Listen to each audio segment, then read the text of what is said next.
guys, welcome back to my channel. So today, as you can tell by the title, we are going to be discussing Grownish. Now, Grownish is a show I've always had negative opinions on, even though I've never watched it. It's just the perception, the image I get of Grownish really goes against everything I believe in, so I never found it of importance to watch Grownish, but I am unemployed and I only go to class 2 days a week. So as the unemployed do, I sit on my couch and I watch television. And the other day, literally Monday, I was like, let me watch Grownish. It's 2 seasons. I can get through it. They're 30-minute episodes. I got through them all. And all my suspicions, all my fears came alive. Grownish is fodder. It is just fodder. It is just, it has no substance. You pick it up and it falls apart. Like, it looks nice and shiny from a distance, but you go to pick it up and it just poofs. It disintegrates. That is what Grownish is to me. It's something on the outside that looks like it has dimension, it has purpose, it has themes, it has context, it has nuance. But then when you get into it, you realize it's hollow. There's nothing. There is literally nothing there. That is what Grownish is to me. Is it a good time? Yes. If you want to go watch Grownish, you will not feel like you have wasted your time. But I am somebody who avidly enjoys hate watching things. I can watch something that is flawed and hate watch it and get enjoyment from genuinely hate watching it. And that's what I got from Grownish. Of course, there are enjoyable moments in Grownish. It has charisma. There's the word. There's some charisma in it that will keep you there. So I could understand why people would find a show like Grownish good to watch. Fun. The word is fun. Grownish is fun. It is a fun show. But my issue is Grownish tries to present itself as something more, and that's where it completely falls apart. And this all gets all the blame of everything in Grownish being bad has to get put on Kenya Barris. Kenya Barris is the man who created this show, who writes this show. He also writes Blackish as well. And to me, Kenya Barris falls into the same category as a Shonda Rhimes. They're both middle-aged to old Black people who grew up in a world of racism. And now that we're trying to dismantle social racism, by social racism, I mean like television racism and media racism, we're trying to dismantle that. They have to keep up. They have to keep up with the nuances that a younger generation, millennials and Zs, are coming up with, but they can't because they're old. It's hard for them to wrap their head around the nuances that are happening in the world with social justice and social liberation. So they're trying to play catch up, but they're falling even more behind. And that's, to me, how Kenya and Shonda Rhimes get grouped into this category of just being socially dense, being socially deaf. Like, they don't get it. They don't get it. The reason why I'm putting Shonda Rhimes in this, Shonda Rhimes has 3 television shows that got popular. Scandal, How to Get Away with Murder, and Grey's Anatomy. Where are the Black people? Where are the young Black people on Grey's Anatomy? Ask me that. And I don't mean light skin. Grey's Anatomy, my boyfriend just started watching Grey's Anatomy, so I was able to rewatch Grey's Anatomy from the beginning. I hadn't watched season 1, 2, and 3 of Grey's Anatomy since it started. Yes, I was in 5th grade watching Grey's Anatomy. I've always been a little wacky. So I went back and watched the episodes that came on when I was a kid, and I see all the issues. It's one of those things, once you know the issues, it's hard to unsee them. So, watching Grey's Anatomy, and I see no young Black women, as in Black women who are my skin color. Even light-skinned Black women are not on the beginning of Grey's Anatomy. Shonda Rhimes lives in this world where it wasn't palatable to put young Black people on television shows. I don't understand how you have a cast of 9 people, 10 people coming in and out, and not once did you make a young brown skinned person a main character on your show until like season 10. Season 10. So that's why anytime Shonda Rhimes tries to talk her wokey woke stuff, I'm like, you have been socially dense, socially mute, socially deaf for the past decade. You don't get to come up and pretend like you're woke when all of your work has showed you were complacent in the same racism, in the same social racism, the same silencer of young black people that all the other white writers were. You don't get points for just being a black writer to me. You being a black writer, a black producer, a black creator is useless if you are not helping other black people to get position. Why do I care if Shonda Rhimes creates Grey's Anatomy and she's a black woman when I don't see any black people on the show who are young black people? It perpetuates the same idea that young black people are stupid. We're dumb. We don't live in mainstream culture. There is no reason why a girl, a 20-something, 26, 27-year-old girl like Meredith Grey or Asian like Yang, why is there not a black counterpart to them? Why you have an Asian, you have a white person, where is the black person? Where is the brown skinned, dark skinned black girl who is a counterpart to them? And then the only person who is on the show, which is Bailey, she's loud, boisterous. Some people call her bossy. So you're still fitting into the same stereotype. It's not new. Bailey is not a nuanced character. To have a intelligent, but loud, but bullying, but all these things type of black person on a show is not new one. That's always been our place. They'll give us a role on a show if we act like Bailey. That's not new one. Where is Bailey has no love interest in the hospital up until her husband comes along. Like why couldn't Bailey be a love interest to anyone? Why did she have to be married and her husband? Why do we still get the same stale, tired thing from you, Shonda Rhimes?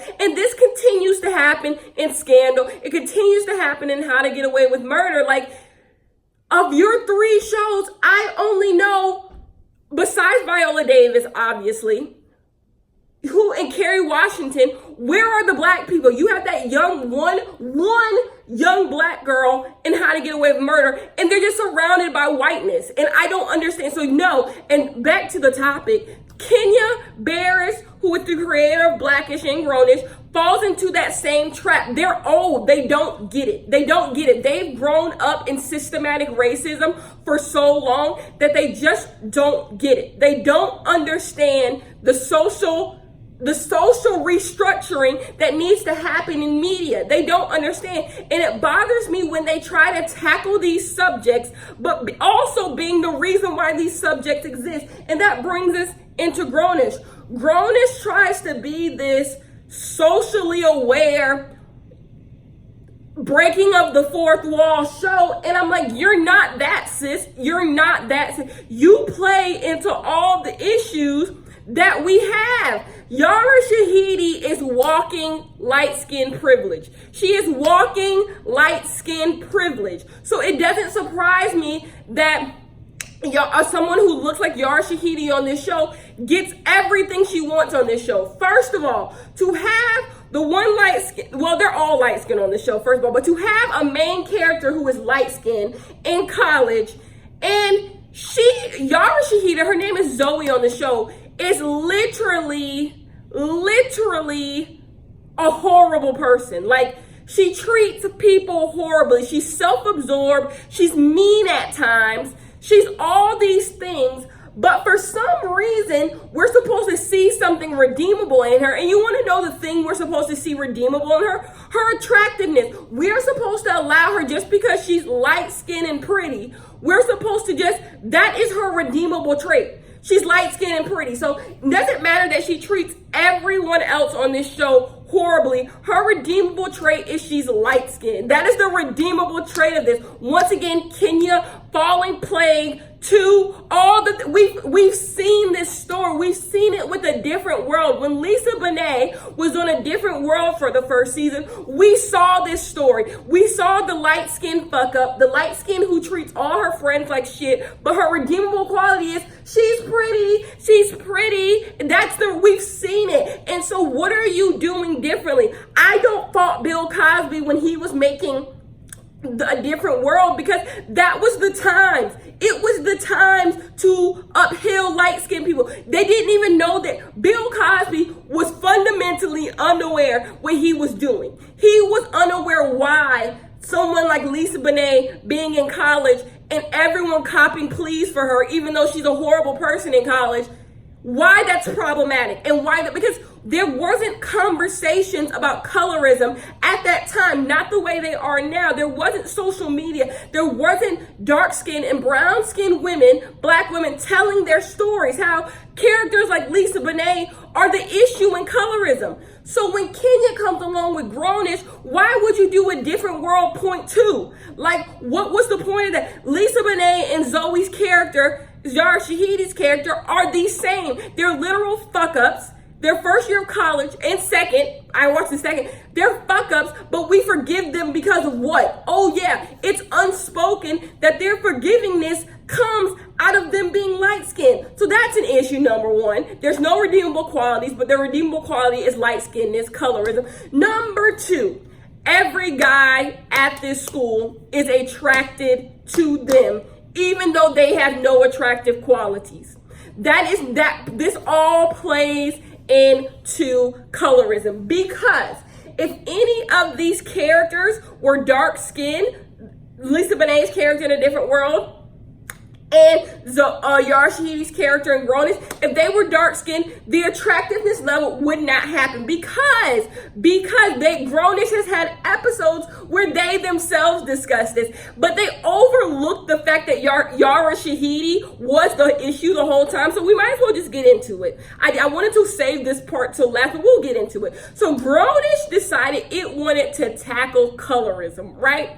So you have the Bailey twins, Haley. Okay, you had Chloe and Haley. I think their last name is Bailey. I forgot what their last name is, but their names on the show are Sky and Jazz. Now, for some reason, they used these two girls to open up the colorism debate. And in the colorism debate, the two sisters were talking about how they don't get picked. They are the bottom of the barrel. Black women are the bottom of the barrel and they don't get picked. White men don't want them, black men don't want them, so they don't get picked.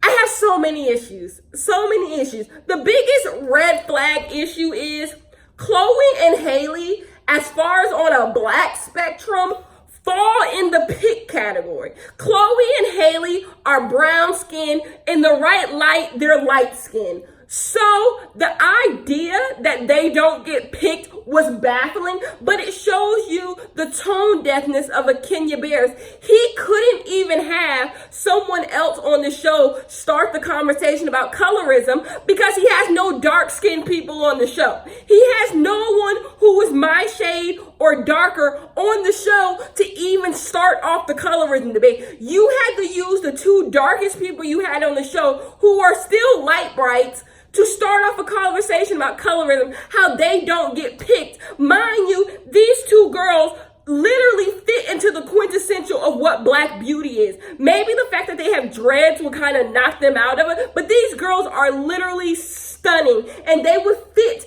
any category of what is mainstream beauty. They're absolutely gorgeous. They're skinny, they're petite, they're put together. Their skin is lighter than mine.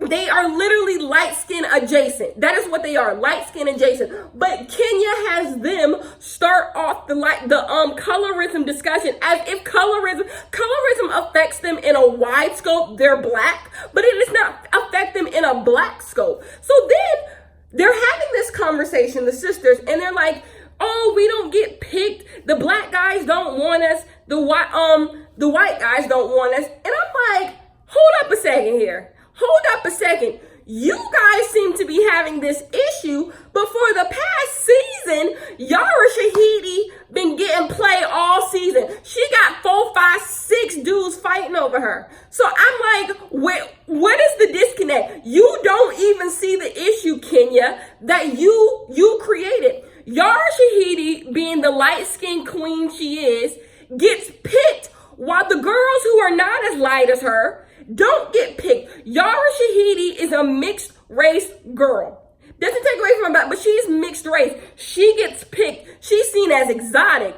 But the other two girls who are visibly black don't get picked. So why did the sisters, which I thought was going to happen, I thought Kenya Barris was going to put those brain cells together and make this connection, but he didn't. Why didn't those girls, the two sisters, have the conversation like, y'all see how Zoe gets all this attention from guys, but we don't? Zoe has not had a problem since the beginning of this show about getting a guy. At the season finale, she had her pick between three guys, and we have not had one love interest this entire show.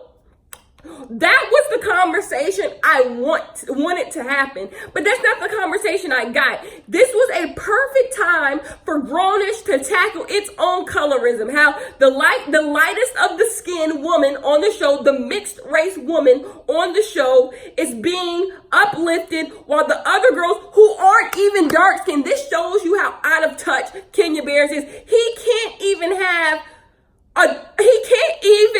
put on a pedestal kind of brown skin girls. So the girls who aren't even dark skinned but brown skin, those girls are not even given any play while Yara Shahidi is. Yara Shahidi is your colorism. And that's what I was expecting to happen. I was expecting the conversation on why the sisters don't get boyfriends, but the Yara Shahidis do get boyfriends. I was expecting that connection to be drawn. But you want to know why that connection was never drawn? Because then Kenya Barris would have to ask himself, why did he? Because this is not real life.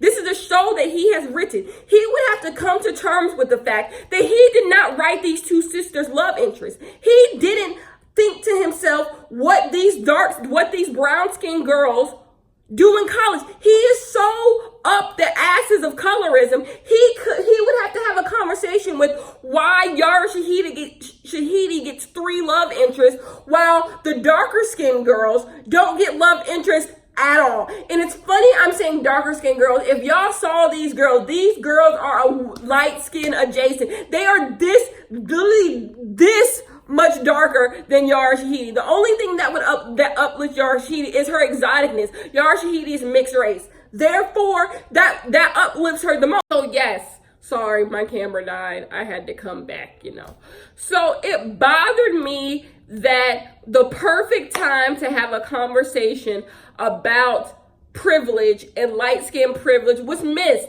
They literally could have had a whole episode that had Yara Shahidi come to terms with the fact that she lives in a world of light skin privilege. And it goes even further in the tropes. And this is on Blackish too. Notice how the dark skinned little girl on Blackish is sassy. She's like scary. Yara Shahidi literally calls her scary on one of the episodes of Grownish. She's scary. People say clear her.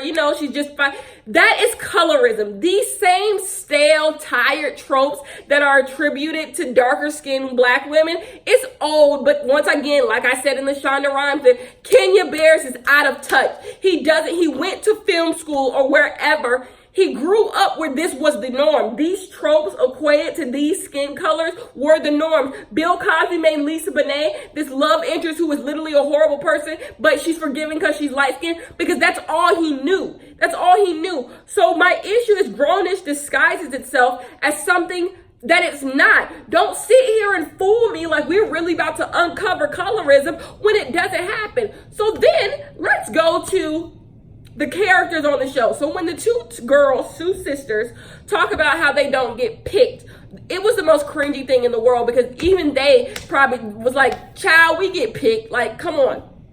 So anyways, that's the thing. The topic wasn't a topic of colorism. It was a topic of just racism. Like, we can have the conversation about how black women don't get picked in comparison to white women, but that's not what colorism is. Colorism is a question about the hierarchy of color within colored communities. So that was odd. So anyways, Aaron is this guy on the show who is like wokey woke, Black Lives Matter, all that. So Luca Sabat, who is another character on the show, he calls out Aaron, who is the wokey woke one, and says, you don't like black women. He said you don't like Nubian queens, you like Egyptian queens. That is the funniest shit I have ever heard in my life, because it is 100% true. When someone is talking about a Nubian queen, 9 times out of 10, they're talking about an Egyptian queen. They're talking about someone who is exotic, who is racially ambiguous. And Aaron, they went through Aaron's Instagram, and all his girlfriends were light-skinned, racially ambiguous, mixed, all those things. And so this was the time. This was the time. Okay, so you fell short with the Yara Shahidi, how she benefits from colorism. But let's tackle how black men fall plague to colorism too. How they try to act like they woke and care about black people, but caring about black people stops when it's time to care about actual black women. We can have that. That is a very productive conversation. How these men who claim to be freedom fighters, they love their blackness. Their love for blackness stops when it's time to actually date black women. We can have that conversation. They bypass it, y'all. When I tell you this was the point and they went all the way over here, they just bypass the whole conversation about how Aaron is colorist. He puts on this cloak that he cares about black people, when in reality, your taste in women shows you are not as comfortable with blackness as you assume. You're comfortable with male blackness, but you're not comfortable with black women's blackness. And that is a conversation older than time. You see all these woke black men always date white women, always date ambiguous women, because they're not actually comfortable with their blackness. They actually don't see their own blackness as something to be upheld, and so they date women who will make their blackness seem better. We see it all the time. So this conversation can be had, but of course, in true Kenya fashion, he bypasses that whole thing. And so Aaron basically, instead of holding Aaron's foot to the fire and have him have a conversation about how does he really feel about blackness, and is he as comfortable with blackness as he claims? Does he use his pro-blackness as a way to overcompensate for the fact that he's not actually as comfortable with blackness as he feels? Like, a lot of people who are pro-black are only pro-black because they can't change their blackness. So because they can't be the white person or any color person they want to be, they have to really embrace it to make themselves feel better. And that is the conversation that should have been had. Aaron, you don't actually find black women attractive. So why do you claim to be pro-black? You can't be pro-black and not find black women attractive. I'm sorry. Those two things, no one's saying you can be pro-black and not date outside your race. But when you actively search for people who are the furthest thing from your own blackness, you don't love blackness. You don't love yourself. Boom. So that was the conversation that should have been had. But no one says anything. No one holds Aaron's foot to the fire. No one asks him why he does the things that he does. Lucas Sabat leaves the table like he just dropped the mic. And I'm just like, when are the conversations going to start? When it's one thing to acknowledge it, but the thing is they didn't even acknowledge it. They didn't even have the conversation. Like, it was just like, let's put these ideas out there and you, the viewer, do the work. And my thing is, the reason why the conversation wasn't had is because Kenya Bears, once again, would have to look in himself. He would have to ask himself why he casted these people on the show, why he made certain people attractive and certain people not, why he put certain groups together. And he doesn't want to have that conversation because he is not fully aware of the role he plays in colorism, the role he plays in racism, and how complacent he is in systematic racism. He doesn't want to come to terms with that. He doesn't want to come to terms with it. So he just presents the topic and pulls back. So then there's another character on the show named Vivek. Vivek is a fine character. I actually find Vivek to be the most flushed out character in a sense that his issues are tackled better than the rest. And I wish if the show just stuck to the tone they give to Vivek, the show wouldn't be as problematic. Like, leave all the social justice bullshit at the door because you're not good at it. And just focus on the fun, focus on the, lackadaisical issues. But Vivek is on the show, and Vivek has a whole soliloquy on how he likes black women, right? He's like, I love black women. I love a strong, independent black woman. I love having to sleep with one eye open, and I love having a toaster thrown at me. These are his words, not mine. Like, can you believe it? He said he loves strong, independent women. I love sleeping with one eye open. Once again, Kenya Bears, tone deaf as hell. This is his idea. He thinks what he is saying is nuance. He thinks what he is saying is okay. And that goes back to what I'm saying. Him and Shonda Rhimes live in this old age of 1990s to early 2000s writing, where it's just like black women have to be one thing. They have to act a certain way. And I'm just like, we're over this. We're over this. Black women don't have to be strong. They don't have to be independent. They don't have to be feisty. They don't have to be loud. They don't have to be boisterous. They don't have to be those things. They can be those things, and there should definitely be a place on television for those types of women. But where's the other side? Where's the other side for the women who are independent, who aren't strong, who are vulnerable, who don't like to fight? Where is that side? Because there are plenty, if not most, black women who fit in that category, who are just, what I'm trying to say is, give black women the same tropes as you do white women. White women, you get all types of white women. Why can't there be all types of black women? It's not a compliment when you say out of your mouth, oh, I love black women. I need me a strong, independent woman. What does that mean? What does that mean? You like black women. You want a strong, independent woman. You're not saying anything, because not all black women are strong and independent or label themselves as that. So what are you saying? What you're saying is you see black women as one way, a racist way. And that's like, the big conversation was now a time for Kenya Barris to step in and say, let's dismantle these stereotypes about black women. Let's discuss how dangerous these types of stereotypes are about black women. No, we don't get those. We don't get any of those conversations. We just bypass it and move on. Move on. No big deal. So then, this is all in one scene, y'all. So Aaron comes back and he finds him a very dark-skinned girl. Like, she's darker than me. Like, she's very dark-skinned.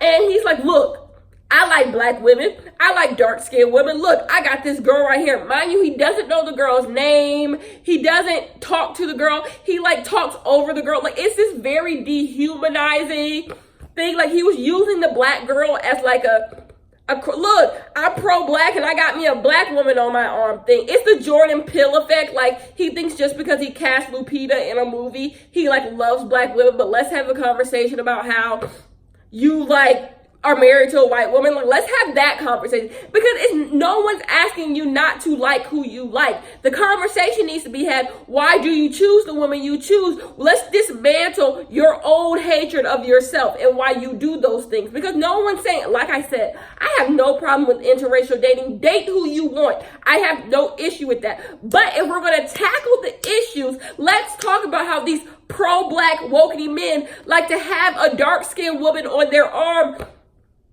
whether it be for looks, whether it be for press, whether it be for all these things. But when you go home to your private life, you're not giving two shits about black women. Let's have that conversation. And that was the conversation when Aaron brought that random dark-skinned girl over and told the people, he's like, tell Luca I got me a dark-skinned girl. I'm just like, is this supposed to be funny? Like, he literally did what people have done forever, which is use dark-skinned women as a tool to seem like they care about black people, but thrust it, because he walked away from her, you guys. He literally walked away while the girl was talking, was just like, bye. What are you doing? You literally just had 5 examples of pure colorism and didn't try to dismantle, did not have a conversation about any of them. And that's what this whole show does for me. It brings up this topic. Like, there was a beautiful topic about how lesbians can be misogynist, how women can fall plague to misogyny, how a lot of women hate other women. A lot of women like to use and abuse other women. Beautiful conversation to bring up. Gets dropped like a damn hot potato. And I'm just like, when are we gonna have the conversation? So it's just like fruitless. Grownish is fruitless. And it's because Kenya Barris is complacent. He doesn't even understand how he plays a role in colorism, how he plays a role in the abuse of darker skinned women. And this is where I'm gonna leave you. Why is no one on the cast dark skinned? Why is nobody on the cast and I'm talking about women, brown skin. Like, why would you get one white woman, 3 light-skinned black women, and 1 white adjacent Cuban on this show? Like, you're not doing anything new. You're not doing anything new. And then have the lightest of those 3 light-skinned women be the one everyone falls in love with, even though, and you should see the way he has the 2 girls who are seen as dark-skinned, the way he has them talking, they're feisty, the same way he has a little girl on Grownish talking. Like, it's the same old tired trope, the same trope Shonda Rhimes uses. Like, stop pretending like you get it. Please open up a book, read some coursework. There are PhD written essays about this type of stuff. Get some nuance, Kenya Barris. Get some nuance, Shonda Rhimes. Like, y'all are so dated. Y'all want to please white people so bad because y'all grew up in an era where that's what you had to do. You had to make palatable stuff. The days are gone. The days are gone. Stop acting like you understand these concepts, but giving us surface level discussions about them. I don't get it. So no, Grownish is not it. It is not it, but it's fun. It is a fun show if you don't read into it, but it's not it. It is colorist as hell. It oppresses black. It assists in the oppression of black women so much. There are so many other examples I could give you, but I won't. But anyways, lastly, the main issue with this whole thing is Yara Shahidi is closest with the 2 non-black people on the show. Yara Shahidi on Blackish, they have money. So Yara Shahidi being on Blackish, coming from a family with money, and being friends with the 2 white people, because the 1 Cuban girl is white adjacent, on the show, and not the 2 dark-skinned girls, once again plays into colorism. It plays into the fact that black people who come from money can't find friendship in women who don't, black women who don't. Why does she move in with the 2 white adjacent friends and not with the 2 sisters? Like, it doesn't make sense. Why could they not be a 3 clique, but why does she have to be a clique with the 2 other girls? And it seems like her personality feeds in with the 2 white girls and not the 2 black girls. And it's just like, you see what he's doing, because, like, once again, this is not a real show. In real life, something like that could be organic, but this isn't a real show. This is intentionally written by him. Why does he make these decisions? That's a black person who comes from money can't be friends with a poor black person, or she constantly talks down. Yara Shahidi talks down to the other 2 black girls, and they have to defend themselves with fighting and being rude and being like, I beat you up and don't talk to me. That's what the poor black girls, the darker poor black girls, gotta be like, I'll beat you up, I'll fuck you up, all this stuff. And it's just like, why do we have to have this dynamic? It was the same dynamic on a different world. You're still doing the same foolery. I don't get it. I don't get it. Like, you're not woke, Kenya. You're not woke, Kenya Barris. You're not. You have a cute name, though. Anyways, I will see you guys in my next one. Bye-bye.